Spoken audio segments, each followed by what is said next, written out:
Peel plus mild scrub लावलं होतं pack form मध्ये.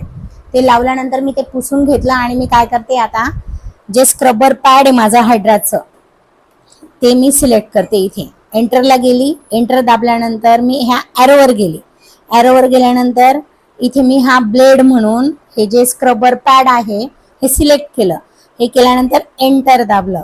एंटर दाबल्यानंतर मी हे इंटेन्सिटी 1 वर ठेवली आहे, मिनटं इथे 10 लावले आणि मोड हा 1A वर ठेवलाय आणि मी हे ऑन केलं. ऑन केल्यानंतर मी एक राऊंड पूर्ण जे माझी डेड स्किन आहे मी ह्या स्क्रबर पॅडने काढेल. हे बघा त्याचा आवाज येतोय. आता आपली थर्ड स्टेप स्क्रबर आटपलं. स्क्रबर नंतर आपण ब्लेड स्क्रबरने काय केलं, पूर्ण चेहऱ्यावरची डेड स्किन काढून घेतली. ब्लेड स्क्रबर मी 10 मिनिटं वापरलं. त्याच्यानंतर मी हे पाऊच मधलं फेशियल आहे ना कॅनपेकीचं, त्याच्यानंतर हा चौथी स्टेप याच्यातली घेतलेली आहे. याच्यामध्ये हे सिरम ब्लीच दिलेलं आहे ह्या लोकांनी.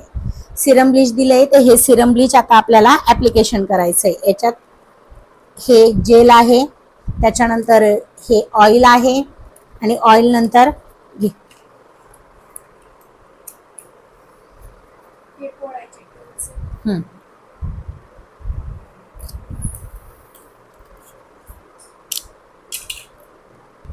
हे बघा हे जेल मी घेतलं. मी आधी थोडं घेते, जेवढी क्वांटिटी लागेल तेवढं आपण घेऊ नंतर. परत जेल घेतलं, त्याच्यानंतर त्याच्यात बघा त्यांनी हे सिरम दिलंय.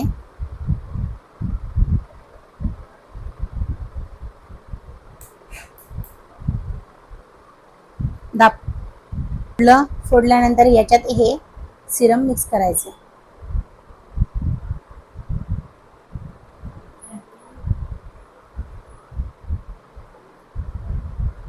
आपण हे कमी घेतलं बेटा. हे नंतर राऊंड पण आपण यूज नाही करू शकत, कारण कसं आहे कुठलीही गोष्ट ओपन केल्यानंतर त्याची एक्सपायरी लवकर होते. म्हणून मग आपण सगळं घेऊन घेतलं आणि सगळं घेतल्यानंतर आपण हे पूर्ण ऍप्लिकेशन करतोय. त्याला मिक्स करून घ्यायचं असतं आणि याच्याने डॉट डॉट लिक्विड आहे, डॉट डॉट ठेवायचे. आपण ब्रशने पण ऍप्लिकेशन केलं तरी चालणार आहे. कंपनी एक वेगळा नवीन काहीतरी टेक्नॉलॉजी यूज करायची बुवा. ब्युटिशियनने नवीन नवीन वस्तू हाताळल्या पाहिजे, त्यांना त्यांचं इंट्रोडक्शन झालं पाहिजे, तर त्या हिशोबाने पण कंपनी वेगवेगळे चेंजेस करत असते. आपण आता हे ब्रशने ऍप्लिकेशन करून देऊ, ठीक आहे. आणि हे जे फेशियल आहे हे टोटल ब्राईटनिंग, पिगमेंटेशन कव्हर करायला आपण पिलिंग वापरतोय आणि हे पूर्ण ब्राईटनिंग साठी आहे. तर हे आपण आता जे काय दिलं, यांनी जेल फॉर्म मध्ये ब्लीच दिलेलं आहे. जसं ओथरीजचे पण कंपनीने जेल फॉर्म मध्ये ब्लीच केलेलं आहे, त्यांनी ऍक्टिव्हेटर दिलेलं आहे, यांनी ऑइल फॉर्म मध्ये ऍक्टिव्हेटर दिलंय. असं वेगवेगळं कंपनी रेसिपी तयार करत असते. तर आपण आता हे ऍप्लिकेशन करून देतोय आणि 5 मिनिटं स्किनवर ठेवतोय. त्याच्यानंतर आपल्याला हे पुसून घ्यायचंय. पण जेल ब्लीच लावलं होतं ते आता आपण पुसून घेतोय. ते पुसल्यानंतर आता आपण सोनोग्राफी जेल स्टार्ट करू आणि त्याच्यावर सगळे इन्स्ट्रुमेंट स्टार्ट करू.